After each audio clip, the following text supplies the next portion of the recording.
Liam Carter returned home balancing grocery bags, humming faintly, just relieved to Good. end a long, draining You're shift. home. But the moment he inserted his key into the lock, We need to a cold talk. jolt ran through him. The key didn't turn, not even a little. At first, he thought maybe he grabbed the wrong key, or the lock jammed. But then the eerie silence of the front porch settled over him. Something was off, wrong in a way his body understood before his mind did. He stepped back, scanning the windows. Curtains slightly moved, as if someone had been watching, and ducked away. Just as uncertainty tightened around his chest, his parents stepped out from the backyard gate. Their calmness was unnatural, like they had rehearsed this moment. His father folded his arms as if delivering a verdict, not a conversation. "Good, you're home," he said. "We need to talk." Before Liam could even ask what was going on, his father delivered the news with practiced coldness. The house was family property, and his younger brother, Chase, needed it immediately. The sentence landed like a slap, but the real blow came a heartbeat later. Movement behind them. Liam peered past his parents and froze. Movers were already unloading boxes, carrying Chase's things straight into the home Liam had worked, struggled, and sacrificed years for. His life, his private space, was being replaced in real time while he stood on the doorstep like an outsider. "You're moving him into my house without asking," Liam shouted, disbelief cracking through his voice. His mother didn't flinch. She simply smiled with a softness so cold it felt like ice. "Sweetheart, we thought you'd understand. Chase is having a baby. You're alone. He needs the space more." Something inside Liam snapped. He stepped forward, demanding his keys back, refusing to be erased like he was nothing. But his mother simply slipped the keys behind her back, her eyes narrowing with quiet superiority. "Don't embarrass yourself," she whispered, as if he were a misbehaving child rather than the man who had lived there independently for years. The humiliation burned through him. His father stepped closer, jaw clenched, voice slow and final. "We're done protecting you. Prepare yourself." It wasn't a warning, it was a declaration of war from the people who were supposed to love him. In that moment, Liam saw everything clearly. This wasn't a misunderstanding or a desperate decision. It was betrayal, coordinated and deliberate. And as Chase's laughter echoed from inside the house, Liam realized he was being replaced not by accident, but by intention.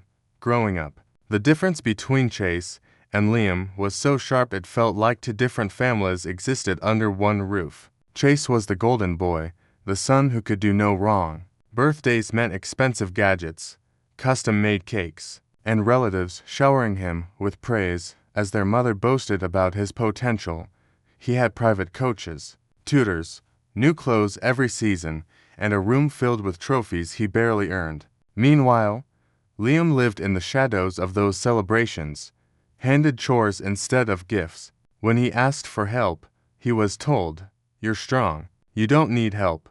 His mother wanted Chase to shine, to be her trophy, the son she showed off. Liam became the backup son, the one expected to fix things, hold responsibilities, and clean up messes others created. His childhood wasn't neglected by accident. It was neglected by design. Adulthood didn't magically level the field. Liam built everything himself.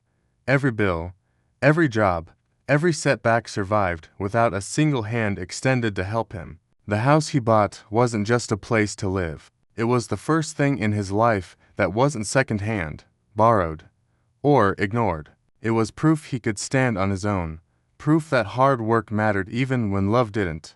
Meanwhile, Chase's life crumbled behind the golden facade. Despite living in a $950,000 property gifted and financed by the family, he burned through everything, gambling, borrowing against the house, chasing risky investments, and destroying his marriage, all while their parents hid every mistake from relatives to keep Chase's image polished. Yet in their eyes, Liam was still the one who didn't need anything, while Chase was the fragile prince they had to rescue. No matter who paid the price, the truth crashed into Liam the day he overheard his parents talking in the kitchen, their voices low but unmistakably clear. "If we give Chase Liam's house, we can save him from bankruptcy," his mother whispered. "He doesn't need it. He'll forgive us eventually, That sentence shattered something inside Liam that had barely held together since childhood. In that moment, he realized the brutal truth. He had never been seen as a son,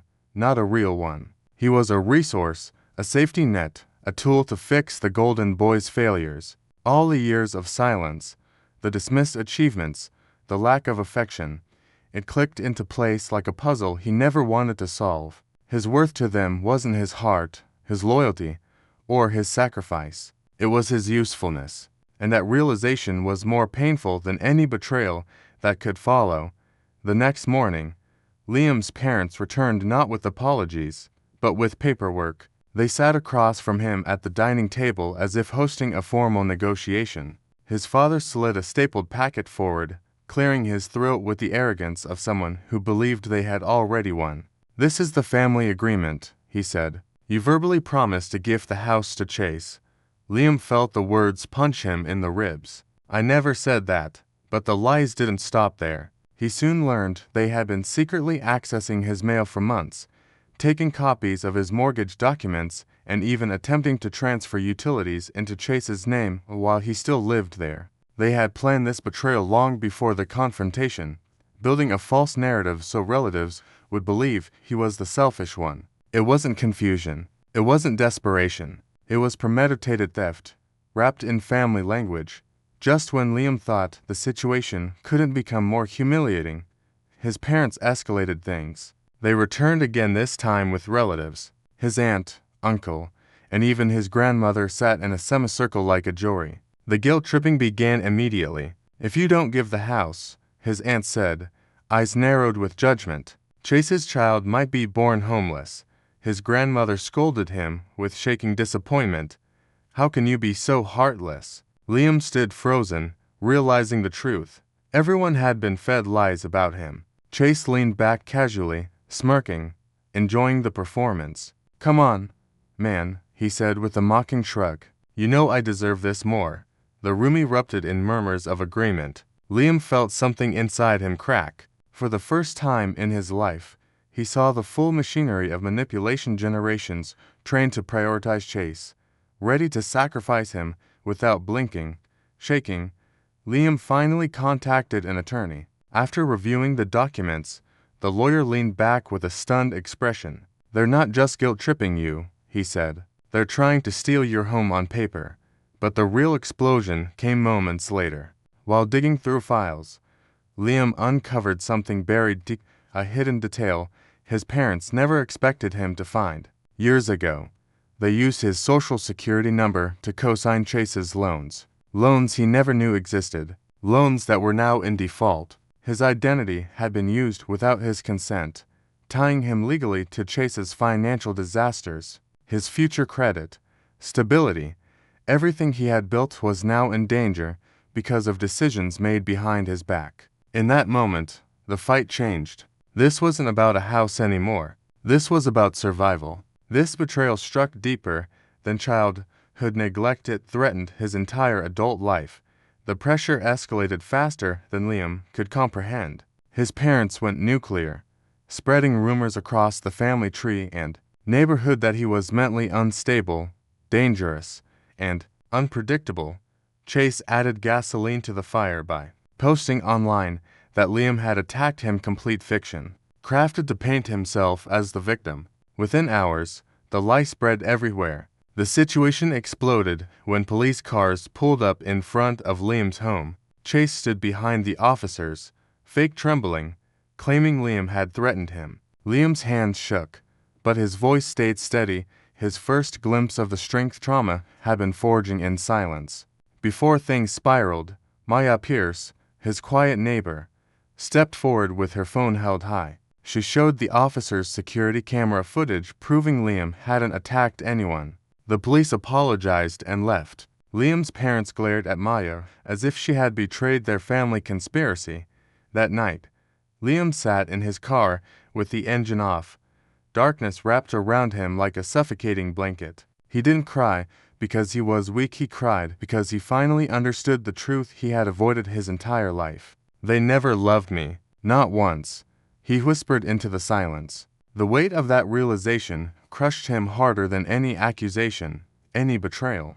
But grief settled only long enough for resolve to rise. Maya appeared beside his car window, tapping gently. She didn't offer pity, she offered strategy. She urged him to gather every document, every threatening message, every financial record his family had touched.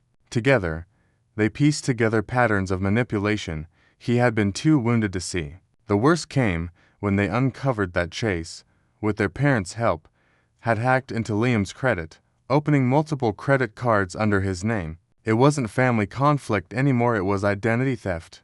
Fueled by heartbreak and a growing fire in his chest, Liam drove to his parents' house for one final confrontation. He walked through the doorway, shoulders squared, no longer begging for understanding. The moment he told them he knew about the hacked credit cards, his mother's face twisted. Without warning, she slapped him, a sharp, cracking sound that echoed through the room like a lifetime of insult made physical. His father stepped forward, eyes cold enough to freeze bone. "This is happening whether you like it or not," he said, as if announcing a business decision, not destroying his own child's life. But Liam didn't flinch. He didn't shrink. For the first time, he understood his power came not from their approval, but from his refusal to break. He stared straight into his father's eyes and spoke the words that marked the true turning point. "Then I'll see you in court." The courtroom buzzed with quiet arrogance. Liam's parents entered wearing smug expressions. Convinced the judge would side with family unity, Chase strutted in last, sunglasses on indoors, leaning on his fake victim persona as if the world owed him sympathy. But when the hearing began, Liam didn't shake or stutter. He stood tall, voice calm, almost a calm. Then came the bombshell. Liam placed a thick folder on the evidence table and began unveiling the truth piece by piece. Proof of identity theft, copies of fraudulent loan applications bearing forged versions of his signature, fake family agreement papers his parents had created, and finally, the video, his parents entering his home without permission, rummaging through his documents. The courtroom gasped. Even the judge leaned forward. For the first time, Liam saw fear flicker across his parents' faces. Their perfect story had collapsed in seconds.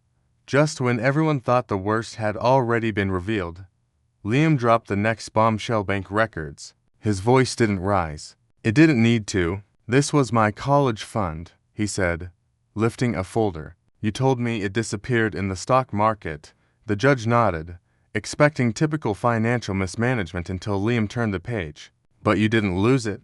You transferred it to Chase to pay off his gambling debt." The room froze. Even Chase's sunglasses couldn't hide the flicker of guilt.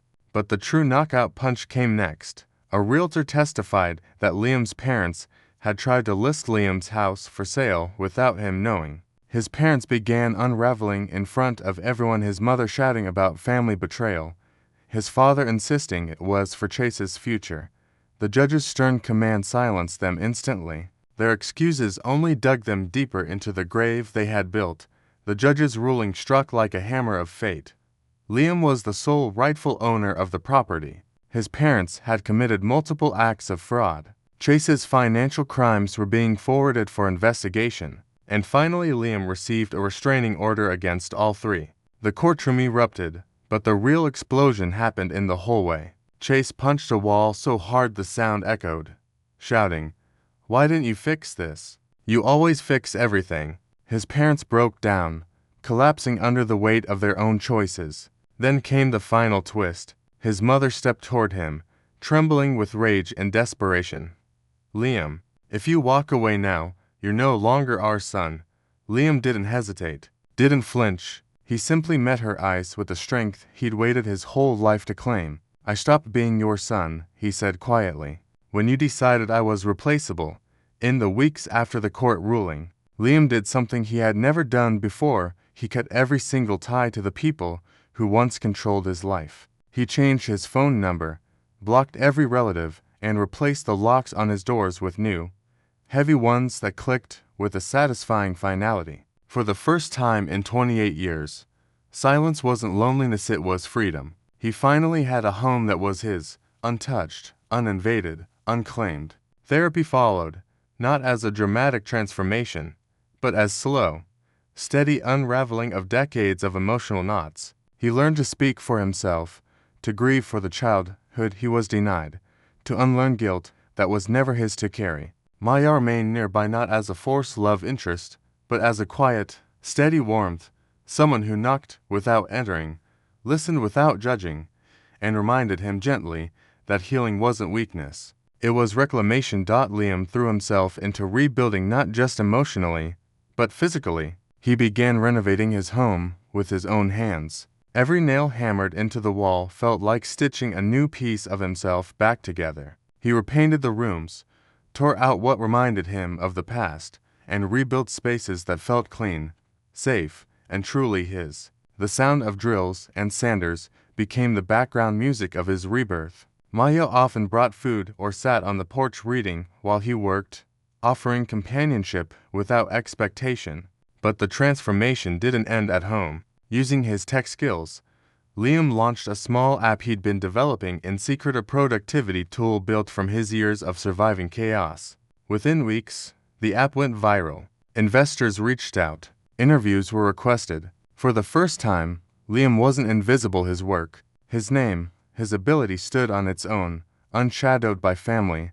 While Liam's life rose steadily, Chase's world crumbled like sand through clenched fists. The investigation into his financial crimes expanded. His loans defaulted. His reputation, once crafted by their parents, collapsed. Their parents, once so certain of Chase's brilliance, now sold their jewelry, furniture, and even their cars to cover his legal fees. The golden boy had become the anchor dragging them down, and the irony didn't escape anyone. Yet Liam didn't gloat. He didn't watch their downfall with satisfaction or bitterness. He simply moved forward, choosing not to drown in the same emotional storms that swallowed them. His peace didn't come from revenge, it came from release. With his home complete, his app thriving, and his heart slowly healing, Liam finally understood something simple and powerful. The life he was building now wasn't despite his past. It was stronger because he survived it. 2 years later, Liam's life looked nothing like the ruins he once crawled out of. His company had grown from a single app into a thriving tech brand, with a small team, global downloads, and investors who respected his integrity. He traveled, laughed more, slept peacefully, and carried himself with a confidence that came from surviving storms, not avoiding them. His home, once the battleground of betrayal, was now a sanctuary of soft colors, warm lights, and quiet mornings. People who met him now had no idea of the battles he had fought alone. They only saw the man he had forged himself into, disciplined, kind, calm, and sure of his worth. And though life was busy, Liam never forgot to pause and appreciate the simplest victories, waking without dread, opening his front door without fear, and finally living a life untouched by manipulation or guilt. One quiet afternoon, as he wrapped up a conference call, Liam's phone buzzed with a notification, a message request from an unknown number. He opened it without expectation. The moment he saw the words, his breath paused, but only for a second. "We heard about your success. We miss you." It was from his mother, not an apology, not accountability, not healing, just an attempt to reconnect now that he had become someone worth claiming again. 2 years ago, this message would have shattered him. A year ago, it might have tempted him. But now, he felt nothing. No anger, no bitterness, no longing, just clarity. He stared at the message, acknowledging the echo of a past that no longer defined him. Then, with the same calm he once fought so hard to gain, he pressed delete. The screen went quiet again, and so did his heart. Finally, fully at peace. As sunset poured gold over the renovated porch he built with his own hands, Liam stepped outside, feeling the warm boards beneath his feet. The air was still, glowing with that gentle evening magic where everything feels possible. He rested his hands on the railing, looking out at a world that once overwhelmed him but now felt wide and open. This porch wasn't just wood and nails. It was the proof of everything he had reclaimed: his home, his peace, his voice, his life. The wind brushed past him like a whisper of approval. For the first time in 28 years, he wasn't surviving. He was living. He exhaled deeply, shoulders relaxing as if finally releasing the last remnants of his past. With a soft, steady voice, He whispered into the sunset, "I finally chose myself," and for once, the world felt like it belonged to him.